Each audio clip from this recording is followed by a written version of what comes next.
Sir, I'm Arun Lemde. I have been a counselor in IGNU. I've been counselor in Ambedkar University as well. Today I am the board of management for so far as Ambedkar University is concerned. My question is, last time also I've asked these questions in the earlier session. Conventional university and the open university, these two are running together. So far as conventional universities are concerned, they provide the structure and the other facilities so far as lecturers and these are concerned.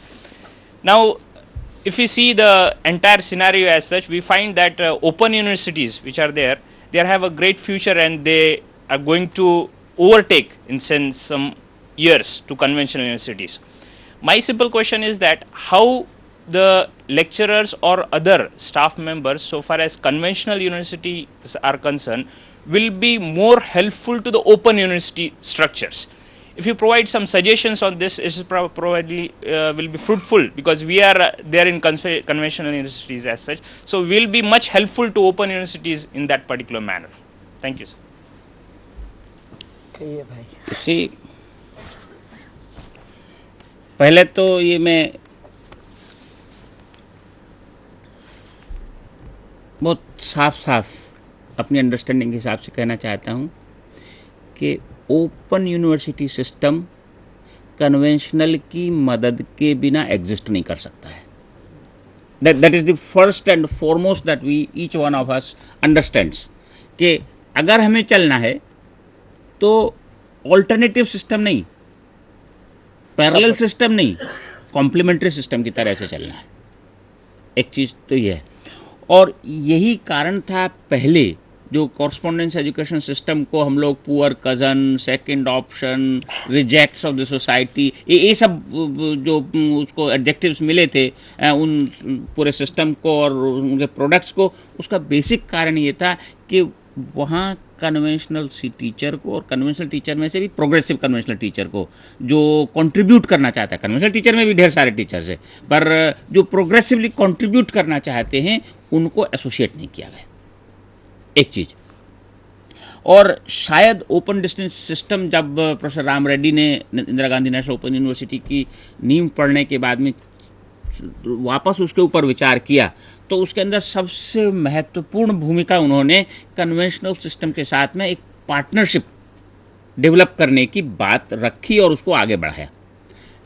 आज की तारीख में आप देखिए इंदिरा गांधी, अभी कल ही एक parliament का सवाल था इंदिरा गांधी यूनिवर्सिटी के बारे में कि इंदिरा गांधी यूनिवर्सिटी में कितनी फैकल्टी है, या सारे पब्लिकेशंस अपने आउटसोर्स कर देते हैं तो फैकल्टी क्या कर रही है. हमने कहा बड़ा सिंपल सवाल है. हमने कहा हमारे पास में 325 फैकल्टी है, हमारे पास में 1.43 मिलियन स्टूडेंट्स हैं, स्टूडेंट टीचर रेशो 4,500:1 आती है. कन्वेंशनल सिस्टम में ये 20:1 है जो यूजीसी ने दी हुई है पहले. उसके बाद में हम लोग कितनी सीरीज, क्योंकि किताब में बोलना, ब्लैक बोर्ड में बोलना और उसके बाद उसको मिटाना एक चीज़ है, मटेरियल प्रोड्यूस करना और उसकी रिस्पॉन्सिबिलिटी लेना which is open to scrutiny दूसरी चीज़ है. हमारे यहाँ पर 0.45 मिलियन टीचर्स हैं लेकिन ऑथर्स कितने. हम सब जब पढ़ते थे तो विदेश की किताबें पढ़ते थे, जेंकिंस एंड वाइट पढ़ेंगे, स्मिथ पढ़ेंगे, यारवुड पढ़ेंगे, ये पढ़ेंगे. अपने हिंदुस्तान का कोई टीचर लिखता ही नहीं था. ले दे करके एक शाह साहब ने ट्रिटाइज ऑफ हीट लिखी थी, दियोधर साहब ने एक ऑप्टिक्स की लिखी थी, उसके बाद में गोल. बाद में कुछ राजम आए, कुछ ब्रिजलाल आए, उन्होंने कुंजियाँ बनानी शुरू कर दी शिक्षा के नाम पर. तो महत्वपूर्ण बात यह है कि पढ़ने में, क्लासरूम लेक्चर देने में और materials which are open to scrutiny में बहुत फ़र्क होता है. इसमें ना केवल आपका knowledge of the subject sound होना चाहिए, आपका एक्सप्रेशन बहुत अच्छा होना चाहिए, you should have ability to write, then you should have will to sit. वो 45 मिनट के अंदर काम नहीं चलेगा. जब मैं टीचर था 2 साल तो मैंने नोट्स बनाए, उसके बाद तो 5 मिनट के बाद में मैं लेक्चर दे देता था. और वो चाहे एक क्लास का दिलवा लो, चाहे 2 का दिलवा लो, चाहे 3 का दिलवा लो, बच्चे थक जाते थे, मैं बोलता रहता था, है ना. तो ये एक बहुत बेसिक फ़र्क है दोनों चीज़ों के अंदर. और इस भूमिका के अंदर कन्वेंशनल टीचर की ही वो है, रोल है। आज हमारे पास में अगर हमारी न्यूक्लियर फैमिली 325 की है तो हमारी एक्सटेंडेड फैमिली 50,000 की है। मतलब 50,000 कन्वेंशनल टीचर हमारे साथ में या तो एज ए कोर्स राइटर या एज एडिटर या एज काउंसलर या एज एग्जामिनर, इवेलुएटर, एग्जामिनर जुड़ा हुआ है। तो अध्यापक दोनों को मिलकर, कन्वेंशनल और नॉन कन्वेंशनल, और जैसे मैंने पहले कहा कि actually our strength is conventional teacher, we drive all force from the conventional teacher. अब आप ही का कोर्स है, लिखा हुआ है, आप हमें क्रिटिसाइज करें, हम कहते हैं आप ही तो लिखा था। we are trying to maintain parity, so conventional teacher helps us in every form and has to continue to do it. That's the way I look at it. By participating, if I may say so and add, without I should say antagonizing anybody, you can further help the system by adhering to the basic principles के assignment के ऊपर comments लिखने हैं, है ना। Now we use in distance education assignments as tools for pacing the study, as educational tools, but when we look at them they are only tools for evaluation. वही 6/7 लिखा, ख़त्म। मैं एक जगह स्टडी सेंटर में गया, वहाँ पे हम लोग कहते हैं कि we should evaluate, we should sample check certain assignments, और सैम्पल चेक जब मैंने किया तो वहाँ पे देखा कि वो अपना जो हमारा काउंसलर था उसने मोहर लगवाई हुई है। तो अपना हर कॉपी पे उसने मोहर लगाता चला गया और उसके अंदर नंबर लिख दिए 5, 6। उसको अपना नाम भी नहीं लिखना, गांव भी नहीं लिखना, आता भी नहीं लिखना, पता भी नहीं लिखना, बस 6/7, 8/9, 10/15 ओवर।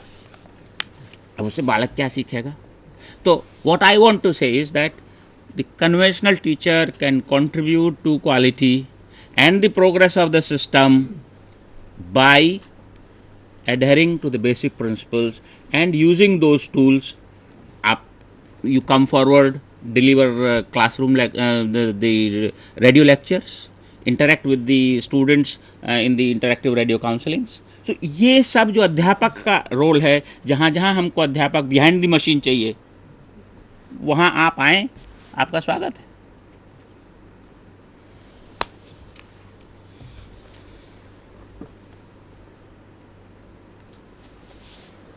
इनका भी लास्ट क्वेश्चन देते हैं, बाद में हमारे बोर्ड ऑफ मैनेजमेंट के जो सभ्य हैं उनका सबको ये कराते हैं। देखिए, ये यहाँ पे सवाल है, अन्य यूनिवर्सिटी की डिग्री की और ओपन यूनिवर्सिटी की डिग्री की वैल्यू के बारे में अलग अलग ख्याल विद्यार्थियों में है। जो अब ओपन यूनिवर्सिटी समान रहती है, क्या आपका सुझाव है? देखिए, ऐसा है कि अभी आपने भी अभी कहा था कि अभी ओपन सिस्टम जो है वो यंगर ब्रदर है, कन्वेंशनल सिस्टम बिग ब्रदर है। Big brother today the conventional system enroll 75% or 72%, 73% students. The open distance learning system is enrolling 27%. Although in absolute term that's quite significant. 2.8 million students enroll होता है, बहुत बड़ा number होता है। जहाँ तक open university की डिग्रीज का टेक्निकल सवाल है, वहाँ स्टेट ओपन यूनिवर्सिटीज़ या नेशनल ओपन यूनिवर्सिटी जो डिग्री डिप्लोमा सर्टिफिकेट देती है वो यूजीसी और एआईयू की notifications के according they are at par and have to be recognized as the degrees equivalent to that awarded by any university. That's as far as the technical point is concerned. Furthermore, in 1995, the Government of India MHRD published a gazetted notification which stipulated that those degrees, diplomas and certificates would be valid for government jobs which have been approved by Distance Education Council. Now, 1995 में ये निकला था, लेकिन 2002 तक किसी को पता नहीं था कि ऐसा कुछ एग्जिस्ट करता है। अभी 3 साल पहले हम लोगों ने उसको ढूंढा, उसके बाद में बातचीत की लोगों से, और क्वालिटी की तरफ उनका ध्यान आकर्षित किया। अभी हम लोग वेरी सून क्वालिटी के माध्यम से डिस्टेंस एजुकेशन काउंसिल, जो अभी इग्नू की एक बॉडी है, that may be created as an independent authority like UGC by an act of parliament for all forms of education which are being governed and all forms of education which are being imparted through distance mode, चाहे उसमें web based हो, चाहे online हो, चाहे distance education हो, चाहे open learning हो, उस सब का क्वालिटी की रिस्पॉन्सिबिलिटी डिस्टेंस एजुकेशन काउंसिल को मिलने वाली है। ये बिल मोस्ट लाइकली इस सेशन में चला जाएगा। Now once that happens, then open distance learning comes of age, if I may say so, comes of age, and because it is cost effective and because it provides an opportunity for those who can earn and learn, very soon this system would start enrolling numbers which would be almost at par. अभी 10th 5-year plan के अंदर तो सरकार ने कहा था कि 40% enrolment open distance learning system में होना चाहिए बाय एंड ऑफ 2007। 40% तो नहीं होगा, लेकिन अराउंड 30% के करीब स्टूडेंट्स इसमें आ जाएंगे। लेकिन yes, next 10 years it would be 50-50. Now we can look at it from two different angles. One is if we look at it from the considerations of quality, तो हम ये कह सकते हैं कि हम अपने यूनिवर्सिटीज़ के रिसोर्सेज को ऑनर्स जैसे कोर्सेज देने में इस्तेमाल करें, ताकि वहाँ पर हम उस तरह की ज़्यादा क्षमताएं डेवलप कर सकें विद द लिमिटेड रिसोर्सेज, जो हमें अदरवाइज़ बीए पे कर दिया, खेल खिलाड़ी को कर दिया, और सिर्फ इसलिए कि शादी ब्याह हो जाए तो दाखला ले लिया, वो सब जो तरीके के दाखले हैं वो सब वहाँ पे ना रहें, is one view. But some start looking at it differently, कि अब आप बड़े हो गए, हम छोटे हो गए, वो which is a I should say jaundiced view and not the correct view. But I in person believe that sooner, at least in 10 years, the system would start asserting itself for beyond acceptability. I would say, and as a solution for creating educated India. क्योंकि आज आप देखिए पूरा total distance education, पूरा education system with 338 as per the latest figures, 338 universities, 17,800 colleges. आज हम eligible age group 17 से 23 साल 24 साल वालों में से केवल 7.5% को केटर कर रहे हैं विथ सो मेनी यूनिवर्सिटीज़। और केवल एक open university, Indira Gandhi National Open university, 10% को केटर करती है of total enrolments in the country. 10%, 1.43 million, even more than 10%। State open universities के साथ में मिलकर और CCIs के साथ में मिलकर हम तकरीबन 27-28% को केटर कर रहे हैं। Now if this has to increase, this has to be increased because we have to take 7.5 to anywhere to 20, 15, 20 and progressively higher. अब वो अगर हम, जैसे अभी एक रफ एस्टिमेट था कि अगर हमें सर्व शिक्षा अभियान और इस सब के चलते हुए स्कूल खोलने पड़ें, कॉलेज खोलने पड़ें, तो हमें तकरीबन 30,000 प्राइमरी स्कूल्स चाहिएंगे। एक यूनिवर्सिटी हर रोज़ खोलनी, हर हफ्ते एक यूनिवर्सिटी खोलनी पड़ेगी, उसका पैसा कहाँ से आएगा? तो लबोलबाब ये है कि this system has come to exist, but and that's a big but it has to be responsive to the quality concerns of education, and this is our collective responsibility, because you and I have to work together, because you are my driving force, I am only behind the curtain, pushing from behind the curtain, but you are the driver, you are the engine. और एक कोई सवाल है दे दो, क्योंकि फिर open university के ऐसे बोल दीजिए भाई, ये किसने लिखा, पढ़ने मुश्किल हो रही है। लाओ मैं कह दूँ। ये बोल रहे हैं कि प्रवीण चौधरी कड़ी से हैं, बोले ग्राम्य प्रजा को कैसे इन्वॉल्व करना चाहिए, आपसे सजेशन मांग रहे हैं. Rural area. हाँ बिल्कुल बिल्कुल. एक्चुअली में सर हाँ. मेरा भी क्वेश्चन ऐसा ही है कि जो रूरल एरिया है उसमें बहुत सारे स्टूडेंट ऐसे होते हैं कि 20 स्टूडेंट 12 तक जाते हैं और उसमें से 2-3 स्टूडेंट्स ही कॉलेज तक जाते हैं और 18 जो स्टूडेंट्स है उसकी फाइनेंशियल पोजीशन के हिसाब से वो ड्रॉप आउट हो जाते हैं. और क्या होता है कि आफ्टर 12 उनको कोई ना कोई जॉब करनी पड़ती है उसको पढ़ना तो है. तो ये जो अपनी ओपन यूनिवर्सिटी है तो गांव तक ये इतनी अवेयरनेस नहीं है कि ये ऐसे ऐसी ओपन यूनिवर्सिटी है. मैं देखूँ तो बड़ौदा डिस्ट्रिक्ट में जो है जो 16 सेंटर्स को रिकमेंडेड किया है उसमें से हार्डली 4 इंस्टीट्यूट जो है वो रूरल में काम करती है. दूसरी जो 12 जो है वो अर्बन एरिया में ही काम करती है. तो थोड़ा रूरल पे थोड़ा कॉन्सेंट्रेट किया जाए तो अच्छा है. और दूसरा के जो स्टूडेंट्स का जो हौसला अफजाई जो करना है तो मैं सोचता हूँ कि ये जो ओपन यूनिवर्सिटी से जो स्टूडेंट्स गए हैं और उसने अच्छा मुकाम पाया है तो उसका जो स्टडी या पैम्पलेट वगैरह को जो आप दो तो उससे क्या है कि इंस्पिरेशन मिलेगा बच्चों को और दूसरे को भी जो वैल्यू एडिशन के लिए जो करना है तो वो भी ये इससे सीख ले सकते हैं. Okay, thank you. नहीं ये बात सही है. अगर मैं ये देखूं कि नेशनल हम लोग हैं Indira Gandhi National Open university, हम आज की तारीख में हर डिस्ट्रिक्ट तक भी नहीं पहुँचे हैं.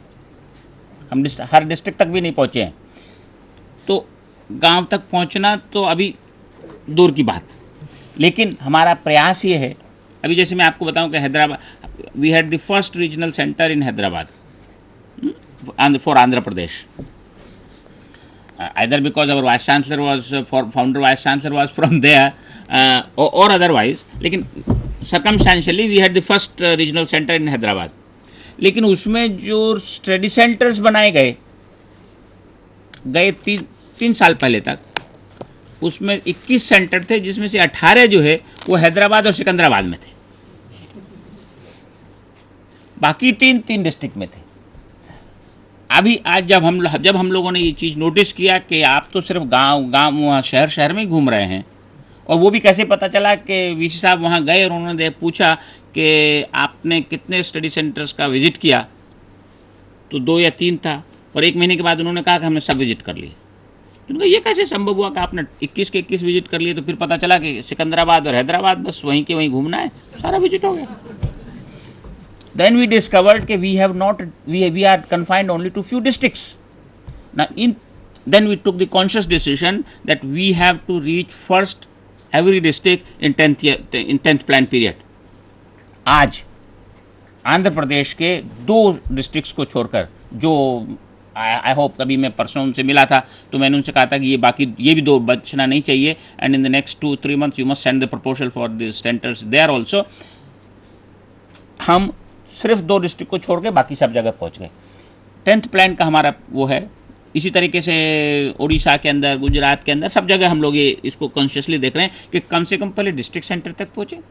डिस्ट्रिक्ट के बाद में फिर अगला जो है वो कस्बे पे आप पहुँचेंगे, तहसील लेवल पे पहुँचेंगे, फिर आप और नीचे जाएंगे. लेकिन अगर आप तहसील पे भी पहुँच गए, तालुका पे भी अगर आप पहुँच गए, तो आप काफ़ी रूरल लोगों को देख सकते हैं.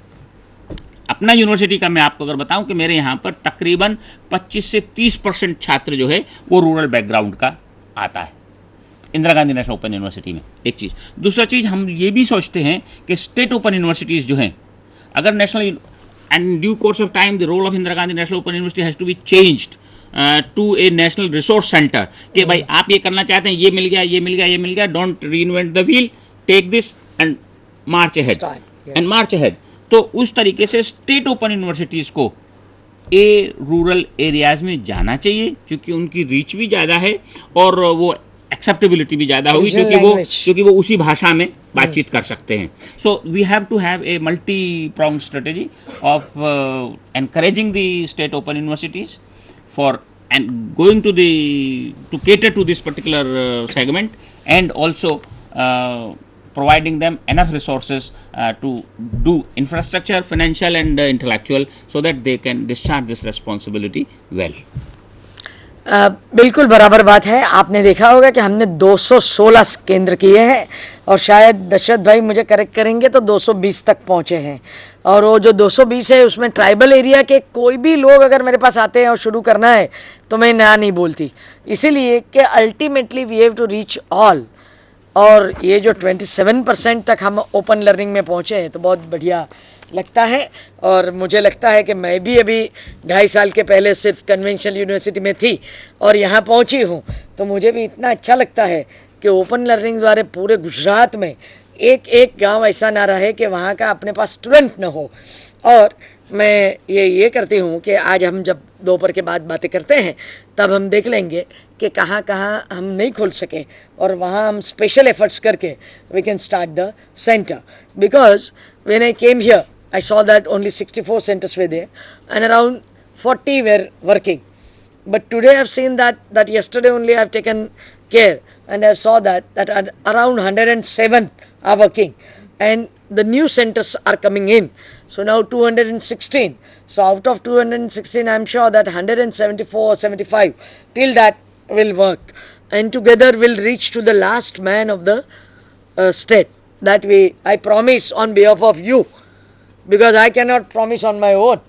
ये यही on their strength सवाल ही नहीं होता है करूँ ना मैं क्या ना करूँ, क्योंकि it is up to you, not up to me.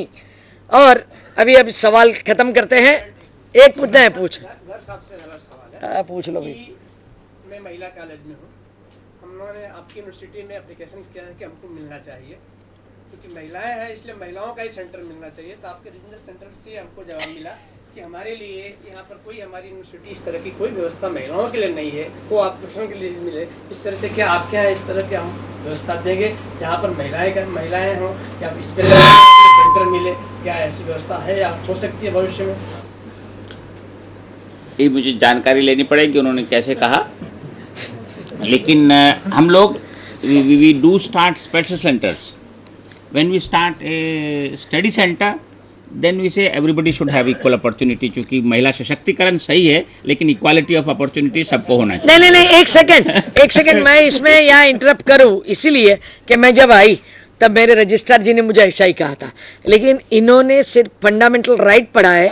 अगर डायरेक्टिव प्रिंसिपल्स पढ़ ले तो उसमें ऐसा लिखा हुआ है कि state can do anything and everything for girls education and if we attach that, क्योंकि पोरबंदर की बहुत बड़ी गुरुकुल करके महिला कॉलेज है और इन्होंने यहाँ इसको डिनाई कर दिया था।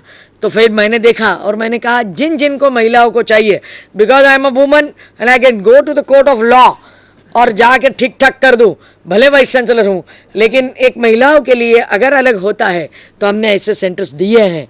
और इसीलिए दिए हैं कि भाई साहब अभी तक कितने % तक हम पहुंच सके हैं। और अगर आप देखो तो पूरे हायर एजुकेशन में अगर देखा जाए तो महिलाओं का प्रदान क्या है, और जो प्रदान है वो आर्ट्स और कॉमर्स में ज़्यादा है, टेक्निकल में नहीं है। और इसीलिए जो हाईएस्ट है वहाँ तक हम पहुँच नहीं पाते। इसीलिए इंदिरा गांधी ओपन यूनिवर्सिटी से मैं भी रिक्वेस्ट करती हूँ कि इनको महिला का सेंटर अलॉट करिए और इनको भी काम करने दीजिए, क्योंकि अल्टीमेटली इक्वालिटी की चीज़ है, लेकिन इक्वालिटी हाथी और कीड़ी की नहीं हो सकती। नहीं मैडम, इसीलिए ये भी है, लेकिन they are two equal parts of the society. बराबर है। देखो लेकिन मेरा सवाल तो मेरा पूरा नहीं हुआ था, and that was that when we provide a regular study centre we expect that the college would give opportunity to everybody, that is, but if we have the option of a special center, then we have special center for women, we have special centers for minorities, we have special center for physically challenged and so on. Therefore you can definitely ask for a special center rather than a regular center, and there is absolutely no problem in that. Look, thank you very much. देखो बहुत बढ़िया बात इन्होंने की। अभी last सवाल अभी नहीं, क्योंकि मुझे इसके बाद बोर्ड ऑफ मैनेजमेंट के दो यहाँ जो सभ्य हैं उनको यहाँ बुलाना है, इनको आपसे भी इंट्रोड्यूस करना है, फिर एकेडमिक प्लानिंग बोर्ड के और एक्सपर्ट्स। इतना मुझे काम बाकी है और उसमें 5 मिनट तो मुझे लगेगी। ये लास्ट क्वेश्चन प्लीज। नहीं please. Classification for equality. Yeah, definitely. I do agree. I did not know this वेले कि नो मिस्टर बारो टोल में कि आप नहीं कर सकते, मैंने बोला कर दो फिर देखा जाएगा, तो हमने कर दिया था। लेकिन ये इतनी बड़ी प्रोविज़न है तो पूर्ति है, इससे ज़्यादा प्रोविज़न कोई चाहिए नहीं। अभी मैं इंट्रोड्यूस करना चाहूँगी यहाँ, प्लीज़ बोर्ड ऑफ मैनेजमेंट के मेंबर्स यहाँ आ जाइए। तो हम यहाँ इकट्ठा हुए हैं, आपसे भी इंट्रोड्यूस हो जाए और सबसे भी यहाँ आ जाइए please, you come here, I request you to come. आ जाइए, एक मिनट, तो आपका फोटोग्राफ भी हो जाएगा यहाँ, इसीलिए ये फोटोग्राफ है ही यहाँ, इसीलिए प्लीज़। इस means professor Vedant Pandya and he'll be joining us for MBA as a faculty. Professor Arun Datta Lende, he is taking care of our civil service examination every Saturday, Sunday. Virtually he is here regularly and he is a member of the board. Is a Dr. Navgan Bhai Odedra is a principal and the member of the board.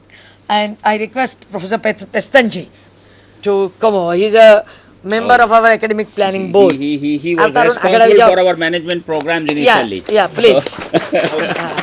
આવી જાવ નહીં એટલે photograph આવી જાય ને કે આપણો પેલા બોર્ડનો, કારણ કે આ લોકો તો પાડી જ લે છે ફટાફટ એટલે દક્ષ ઇધર આએ યા ડોક્ટર સાહેબ આ જાઈએ પ્લીઝ યા સો યા એટલે આ બધાને તમને ઓળખાણ કરાવવી હતી કે આ બધા લોકો સાથે આ બધો ગ્રોથ થયો છે।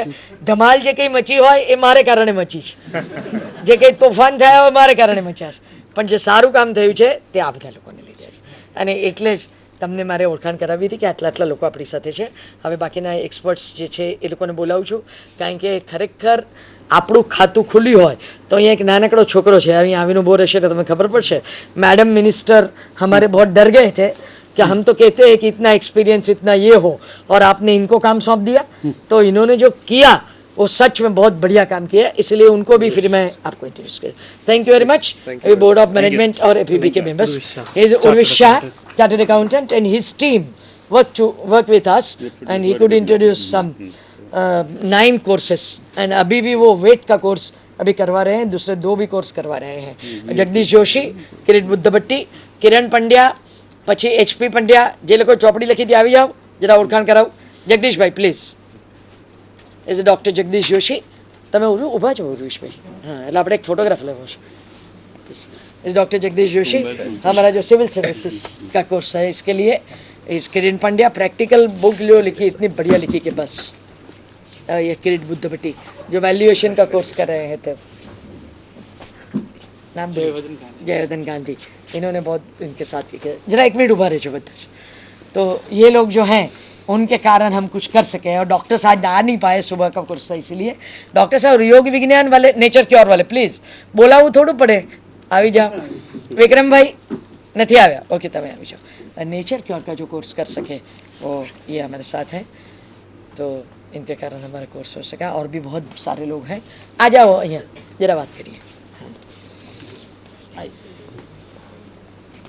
એટલે આ બધી ટીમ છે, આની સાથે ઘણા બધા ડૉક્ટર્સ છે, MD ને MS, એમને જ્યારે એવું કહ્યું કે વેઇટિંગ કરાવવાનું, મેં કહું આવી જાઓ, આખા દુનિયામાં ગમે ત્યાંથી કરાવો, એટલા માટે કે અમારી પાસે માસ્ટર્સ છે અને માસ્ટર્સથી અમે કામ કરીએ છીએ। એટલે ખૂબ ખૂબ આભાર।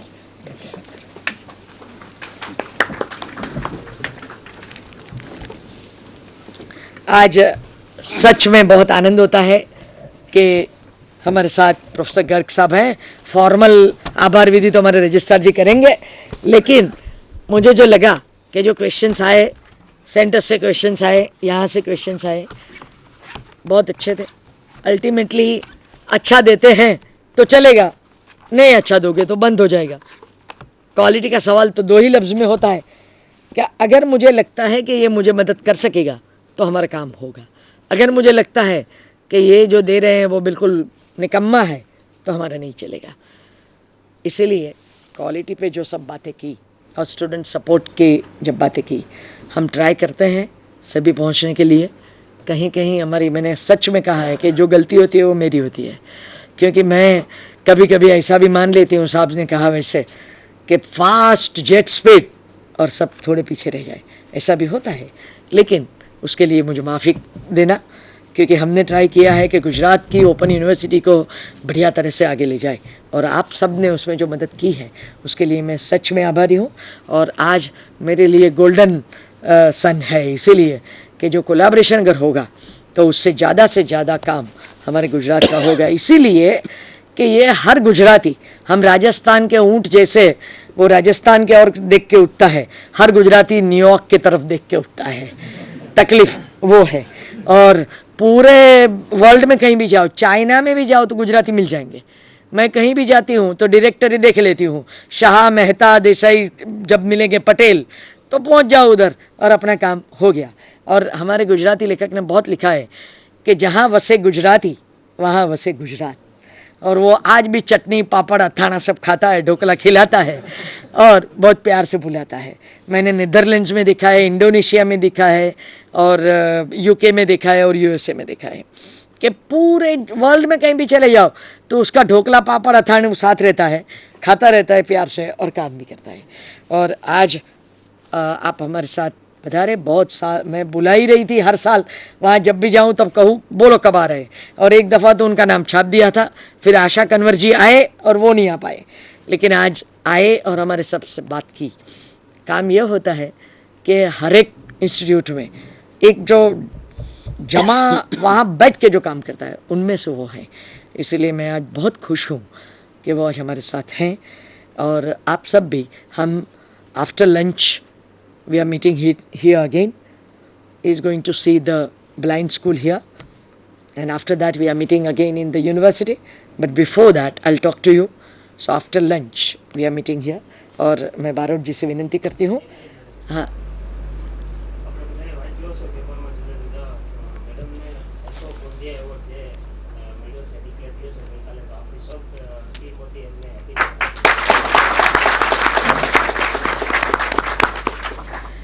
એ બધું તમારી લીધે જ શક્ય બન્યું છે, કારણ કે હું ગમે તેટલા વિચાર કરું, એક્શન તમારે જ લેવાનું છે.